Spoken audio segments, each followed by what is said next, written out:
Sanya's not coming. She left a note. Sabi niya hindi kanya kayang pakasalan dahil para ka daw makina, walang puso. Ang mga salita ng assistant ni Marco Villarosa ay parang bombang sumabog sa tenga niya, ilang minuto na lang bago magsimula ang pinakaabangang kasal ng taon. Si Sanya Laurel, ang kanyang maganda, sosyal, at perpektong fiancé, ang babaeng pakakasalan niya para sa isang multimillion-dollar business deal iniwan siya sa altar with a text message. How fucking original. Gulat, galit, at isang nakakainsultong kahihiyan. Yan ang nararamdaman ni Marco. Pero higit sa lahat, yung pressure mula sa kanyang ama, si Don Arturo Villarosa, na naghihintay sa labas ng simbahan, kasama ang mga pinakamayayamang pamilya at pinakaimpluwensyal na politiko sa bansa. Anong ibig mong sabihin na hindi siya darating? Sigaw ni Don Arturo nang ibalita ni Marco ang nangyari. Yung mukha ng matanda namumula sa galit. Marco, alam mo kung gaano kaimportante ang kasal na to. Ang Laurel deal, nakasalalay dito.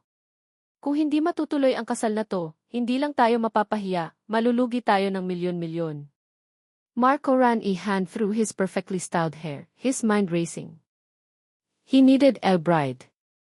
Now. Kahit sino. Basta may maipakita siya sa altar, sa mga bisita, sa media na nag-aabang sa labas. Para lang maisalba ang deal. Para lang mapatahimik ang ama niya. His eyes scanned the chaotic scene in the bridal suite, mga wedding planners na nagpapanik, mga abay na nagbubulungan. Then, his gaze landed on a girl standing quietly beside the window, arranging the bouquet of white roses that was supposed to be Sanya's. Si Grace Manlapig. Ang bago nilang kasambahay. Isang simpleng probinsyana, ulila, pero may taglay na kakaibang ganda at isang tahimik na dignidad. She was almost invisible in her plain servant's uniform, but in that moment, to Marco, she was a solution. Without a second thought, Marco strode towards her, grabbed her arm, and started pulling her towards the door. Is Sir Marco? Grace stammered, gulat na gulat, yung mga rosas na hawak niya, nalaglag sa sahig. Anong ginagawa niyo? Saan po tayo pupunta? You're going to be the bride, Marco said, his voice cold, devoid of emotion. Po. Grace's eyes widened in takot and disbelief. Pero sir, hindi po pwede. Isa lang po akong. As don't care who you are, Marco cut her off, his grip tightening on her arm. Ang kailangan ko, isang babaeng tatayo sa tabi ko sa altar. Ngayon na. He practically dragged her out of the bridal suite, down the long aisle of the magnificent San Sebastian Cathedral, past the stunned faces of the guests, towards the altar where a bewildered-looking priest and a fuming Don Arturo were waiting. Grace was trembling, her heart pounding in her chest like a trapped bird. Nakauniporme pa siya ng kasambahay. This couldn't be happening. This was a nightmare. Sir, hindi ako ito, Grace whispered desperately as they reached the altar. Yung mga kamera ng media, lahat nakatutok sa kanila. Hindi po ako si Ma'am Sanya. Marco just looked at her, his eyes as cold and hard as steel. Ngayon, he said, his voice a low, dangerous growl, ikaw na. The wedding ceremony was a blur. Grace felt like she was watching herself from outside her body, puppet going through the motions. She mumbled her vows, her voice barely audible. She felt Marco's cold hand slip a heavy diamond ring onto her finger, Sanya's ring. And then, he kissed her, a quick, impersonal peck on the lips that tasted of desperation and something else. Something that made her shiver. Ang ACC ay nagpatuloy sa gitna ng halatang-halatang gulo at pagkalito ng mga bisita. The cameras kept flashing. The whispers grew louder. Grace Manlapig, the simple housemaid, was now Rex Marco Villarosa. Ang key replacement bride. Ang babaeng binili para lang maisalba ang isang business deal. Gulat, takot, at isang hindi maipaliwanag na kirot sa puso. Yan ang naramdaman ni Grace habang nakatayo siya sa tabi ni Marco Villarosa, ang lalaking hindi niya kilala, ang lalaking bumili sa kanya, ang lalaking asawa na niya ngayon. Bakit siya? Bakit siya ang kailangang pakasalan ng isang Marco Villarosa? At ano ang mangyayari sa kanya pagkatapos ng lahat ng to? The question swirled in Grace's mind, unanswered, as she faced a future she never asked for, future she was terrified to confront. Ang kasal na dapat sana'y puno ng pag-ibig at pangarap, naging isang bangungot na hindi niya matakasan. The wedding reception was disaster. Ang mga bisita halatang nagpipigil ng chismis. Si Don Arturo, pulang-pula sa galit at hiya. Si Marco, parang estatwa, malamig at walang emosyon. At si Grace, nakaupo sa presidential table, suot pa rin ang kanyang lumang bestida na pangkasambahay, dahil sino naman ang mag-aakalang ikakasal siya sa araw na iyon, feeling like the most out-of-place person in the entire universe. She was Ras Marco Villarosa, a replacement bride, the living, breathing scandal. After what felt like an eternity, the disastrous reception finally ended. Grace was whisked away, not back to the servants' quarters, but to Marco Villarosa's lavish penthouse apartment overlooking the city.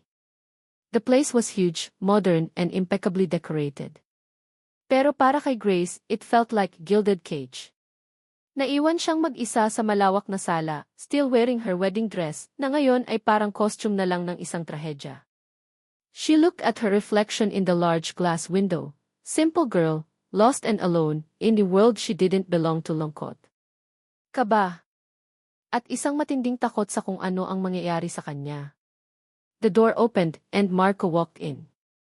He had changed out of his tuxedo into the simple but expensive-looking casual shirt and slacks. He looked tired. And still incredibly angry. He didn't say anything. He just walked over to his minibar, poured himself generous glass of whiskey, and downed it in one gulp. Then, he turned to Grace, his eyes cold and unreadable. Manlapig, he began, his voice flat, we need to talk. He pulled out a thick folder from his briefcase, and tossed it onto the coffee table in front of her. That, he said, is a contract. A marriage contract. Our marriage contract. Grace stared at the folder, her heart pounding. Kontrata. It's simple, really, Marco continued, pouring himself another drink. We will stay married, in paper, for 6 months. Just enough time for the Laurel deal to push through, for the scandal to die down, and for Delvey father to get off his back. He took another gulp of whiskey. During those 6 months, you will play the part of Ras Marco Villarosa. You will attend family events, corporate functions, smile for the cameras, and basically pretend that we are normal, happily married couple. He paused, his gaze hardening. But there are conditions. Rule number 1, no intimacy.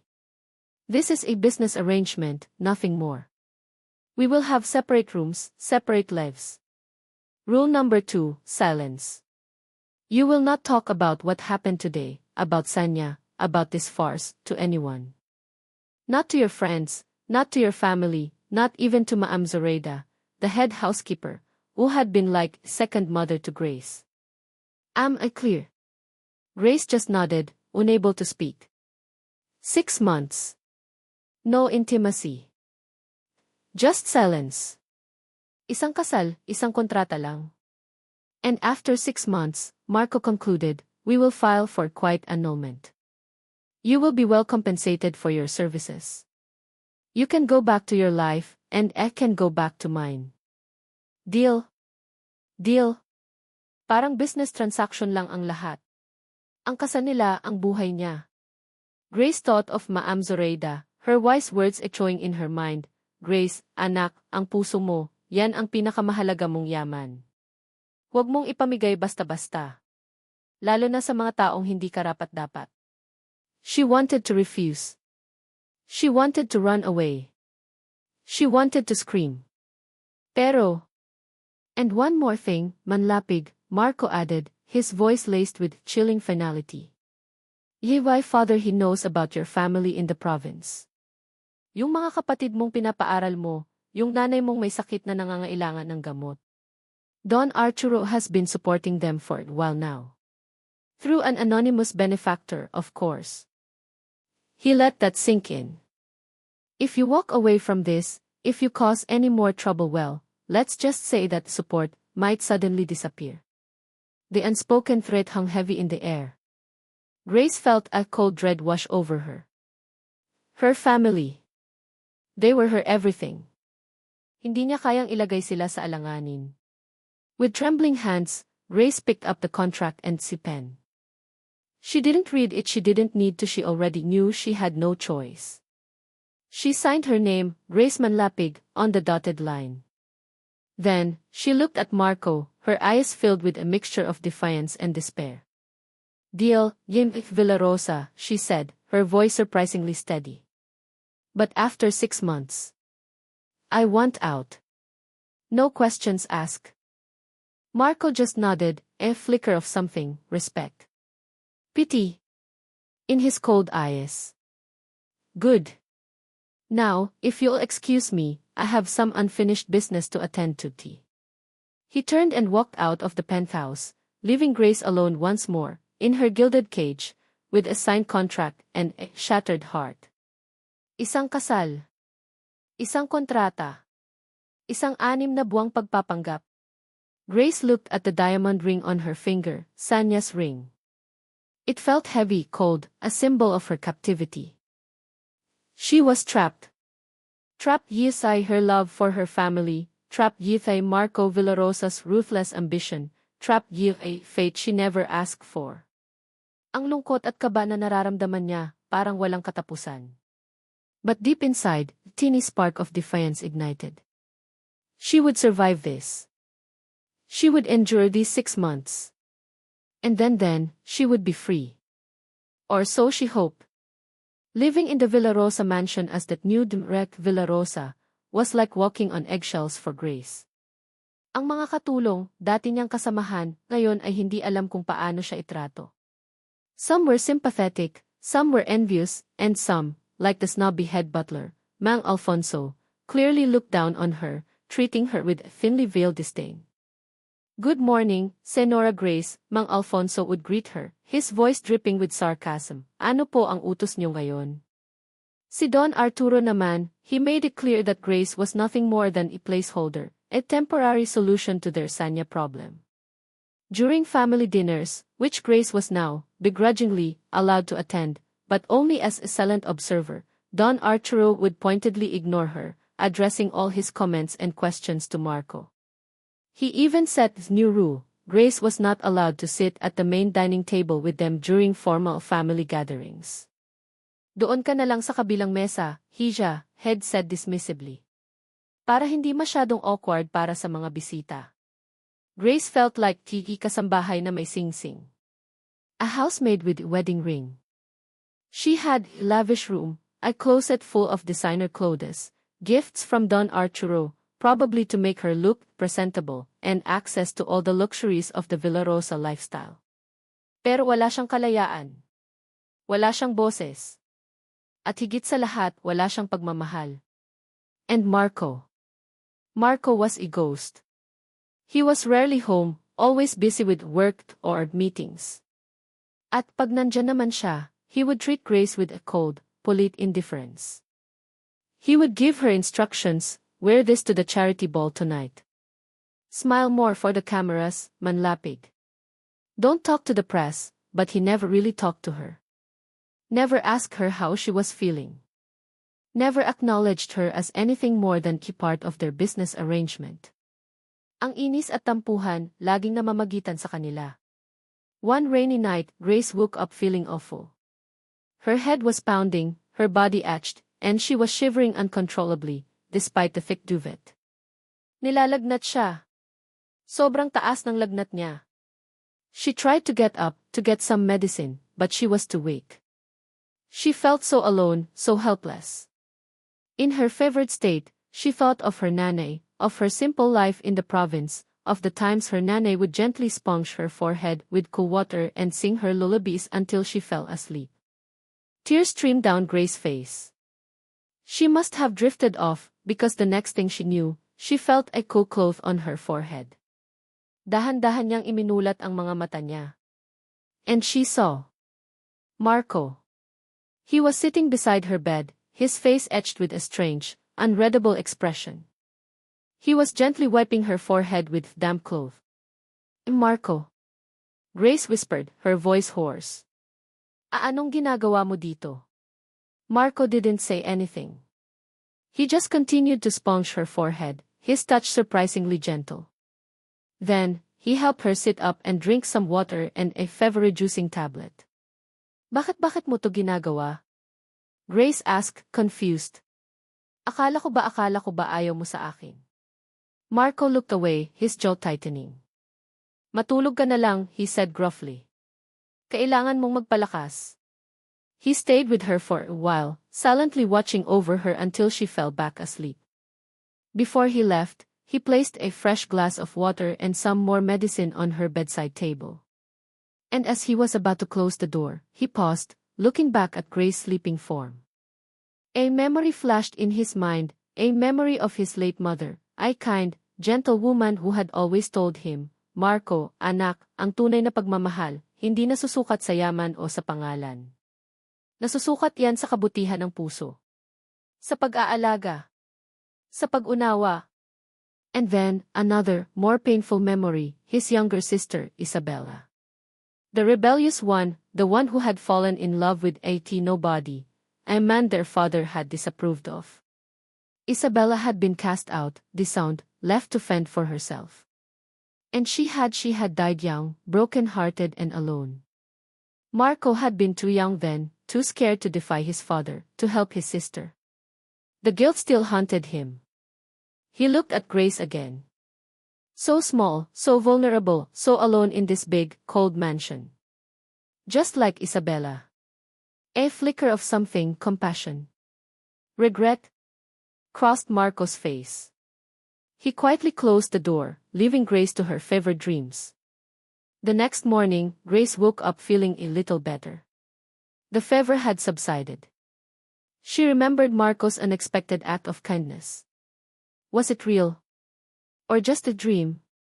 Then, she saw the glass of water and the medicine on her bedside table. It was real. Marco Villarosa, the cold, arrogant CE, had actually taken care of her. A strange, unfamiliar warmth spread through Grace's chest. It wasn't kilig, not yet. But it was something. A teeny spark of hope, perhaps. A reluctant acknowledgement that maybe, just maybe, there was more to Marco Villarosa than met the eye.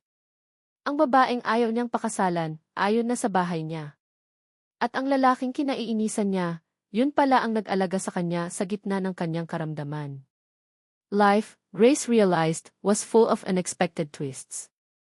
And her fake marriage to Marco Villarosa was turning out to be the most unexpected, most confusing, and most intriguing twist of all. Marco's unexpected act of kindness when Grace was sick left profound impact on her. Yung dating inis at takot na nararamdaman niya para sa kanya, unti-unting nahahaluan ng pagtataka. Ng curiosity. At, aminin man niya o hindi, ng isang maliit na spark ng kilig. She started to see him differently. Hindi na lang bilang yung malamig at aroganteng CE na bumili sa kanya. Nakikita na niya ngayon yung mga sandaling lumalabas, yung itotoong Marco, yung Marco na marunong mag-alala, yung Marco na may tinatagong lungkot sa mga mata. One late evening, Grace couldn't sleep. She wandered into the mansion's grand music room, a place she usually avoided because it reminded her of Sanya, who, she learned from Ma'am Zoraida, was a talented pianist. To her surprise, she found Marco there, sitting alone in front of the grand piano, his fingers hesitantly touching the keys. Then, he started to play.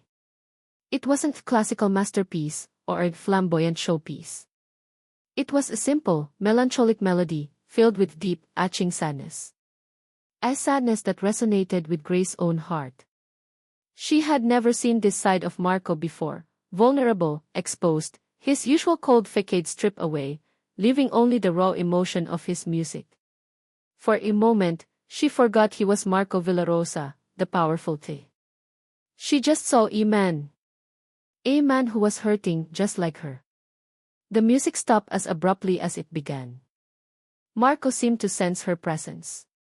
He looked up, his eyes, in the dim light, holding a mixture of surprise and was that embarrassment. He quickly stood up, his cold mask back in place. Anong ginagawa mo dito, manlapig? he asked, his voice curt. Narinig ko lang po yung tugtog nyo, sir, Grace stammered. Ang ganda po. Marco just scoffed. Wala ayun. Nagpapalipas lang ng oras. He turned and walked out of the music room, leaving Grace alone with the lingering echoes of his sad, beautiful music. Grace's feelings for Marco became more complicated. Mas mahirap palang mahulog sa taong hindi ka naman mahalaga o iyon ang akala mo. She knew their marriage was fake. She knew he was still in love with Sanya, or so she thought. Pero yung puso niya may sariling isip. It started to beat a little faster whenever he was near, to ache a little more whenever he treated her with that cold indifference. The Villarosa Charity Ball, one of the biggest social events of the year, was fast approaching.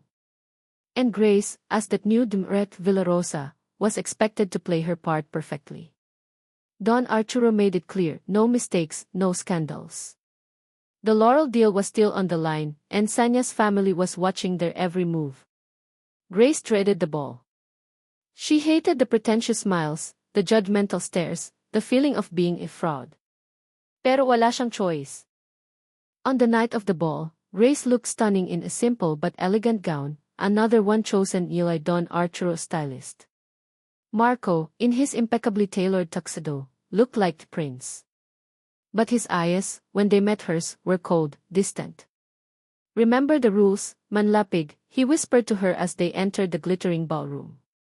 Smile. Be polite. And stay out of Isley's way. The words were like a slap to Grace's face. Stay out of his way? Pero asawa niya ito, di ba? Kahit peke lang. During the party, Marco mostly ignored her. He mingled with the guests, charmed the investors, danced with the beautiful daughters of his father's business partners. Si Grace naman, naiwan sa isang sulok, trying to look invisible. Then, Don Arturo approached her. Grace, iha, he said, his voice surprisingly gentle. May ipapakilala ako sa'yo. Si Congressman De Villa, isang importanteng business associate. He led her to a group of powerful-looking men. Marco was there, talking animatedly with the congressman. When he saw Grace approaching with his father, his smile faltered. He looked annoyed.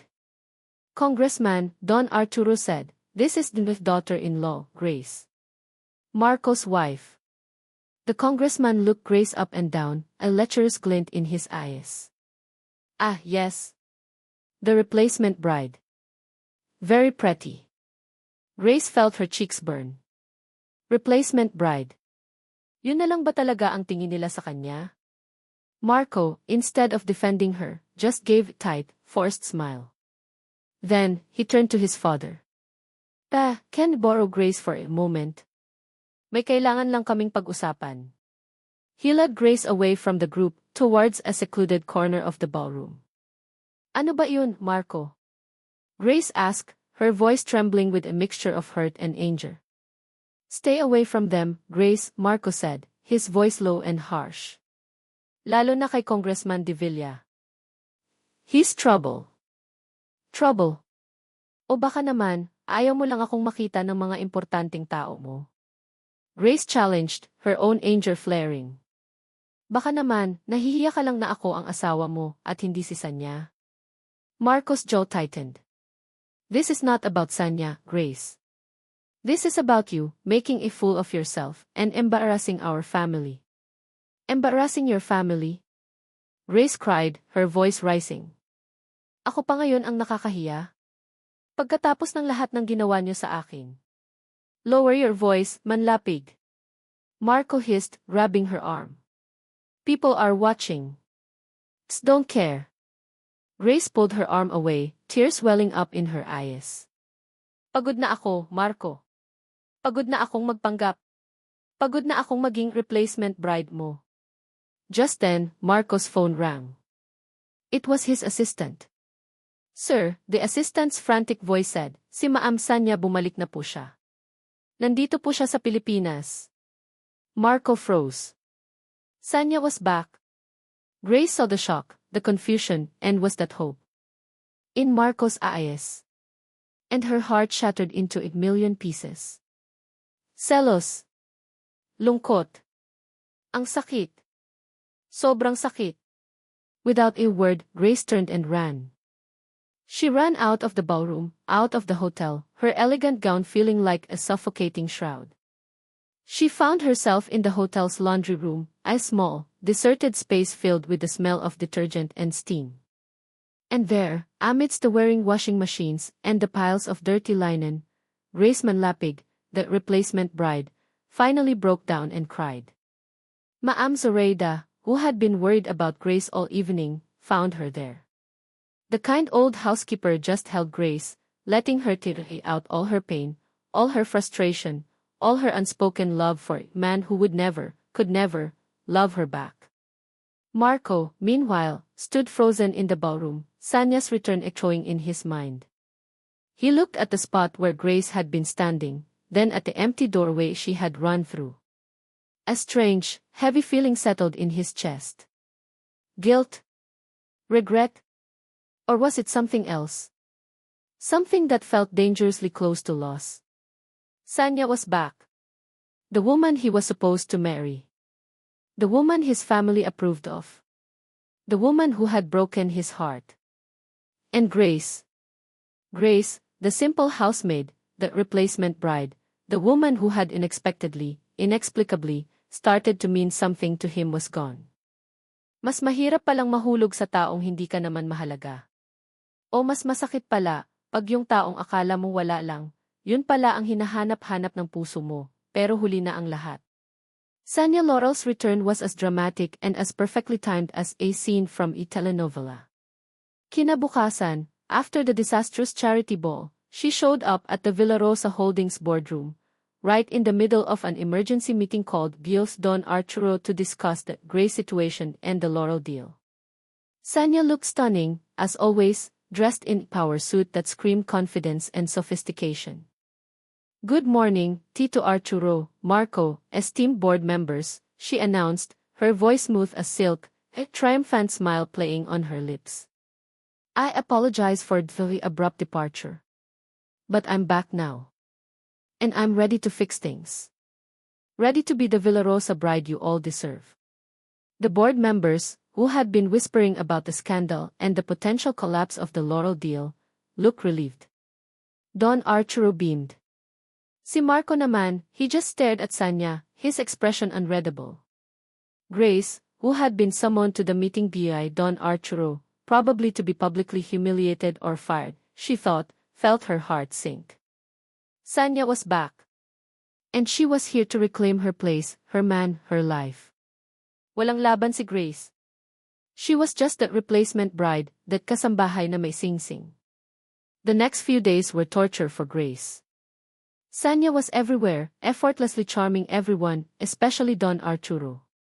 She'd accidentally bump into Grace in the mansion hallways, offering a pitying smile. Oh, Grace dear, still here. Akala ko, naka-empack ka na. Or she'd subtly remind Grace of her place. Alam mo, Grace, yung mga bulaklak sa sala, medyo lanta na. Baka pwede mong palitan? You're so good with domestic things, di ba? Ang galit at selos, parang laso na unti-unting kumakain sa puso ni Grace. Pero yung pinakamasakit, yung nakikita niyang unti-unting bumabalik si Marco kay Sanya. She saw them having dinner together, laughing, reminiscing about old times. She saw Sanya fixing Marco's tie, her touch lingering a little too long. She saw the way Marco looked at Sanya, a flicker of the old affection, the old longing, in his eyes. It was like watching her own heart break, over and over again. One evening, Grace couldn't take it anymore. She confronted Marco in his study. Mahal mo pa ba siya, Marco? She asked, her voice trembling. Marco looked away, unable to meet her gaze. Grace, it's complicated. Complicated? Grace cried, tears welling up in her eyes. O baka naman, simple lang talaga, Marco. Mahal mo pa siya. At ako. Ako lang yung pampalipas oras mo. Yung panakip butas. Yung babaeng binili mo para lang maisalba ang negosyo niyo. That's not true, Grace. Marco insisted, his voice laced with a frustration that sounded suspiciously like guilt. You're not just a panakipbutas. Then what am I to you, Marco? Grace pleaded. Ano ba talaga ako sa'yo? Marco couldn't answer. He just stared at her, his eyes filled with a confusion, a turmoil, that mirrored her own. That night, Grace made a decision. She couldn't do this anymore. She couldn't live this lie, this charade, this heartbreaking pretend marriage. She deserved more. She deserved real love. With trembling hands, she wrote a short, simple letter. Then, she took off the heavy diamond ring, Sanya's ring, and placed it on Marco's bedside table, beside the letter. Marco, the letter read, kung kailan ako natutong magmahal ulit, doon pa ako kailangang lumayo. Siguro nga, hindi tayo para sa isa't isa. Siguro, si Sanya talaga ang para sa'yo. At ako lang yung extra sa love story nyo. Patawad kung minahal kita. At salamat sa mga sandaling pinaramdam mo sa akin na mahalaga ako, kahit saglit lang. Malaya ka na, Marco. At sana, maging masaya ka. She didn't sign it with the Rex Marco Villarosa. She signed it simply, Grace. Then, with a heavy heart, she packed her few belongings, and just as quietly as she had entered Marco Villarosa's life, she walked out of it. Hindi ako ang umalis, she thought, as tears streamed down her face. Pero ako yung napag-iwanan. Napag-iwanan ng pag-asa. Napag-iwanan ng pangarap. The next morning, Marco found the letter and the ring. He read Grace's words, each one a fresh stab to his already conflicted heart. Patawad kung minahal kita. Minahal siya ni Grace. For real? He picked up the ring, Sanya's ring, the symbol of their perfect engagement. It felt cold, heavy, meaningless. Then, he looked at the empty space beside him in the bed, the space where Grace used to sleep, her quiet presence, a comforting warmth he hadn't realized had come to depend on.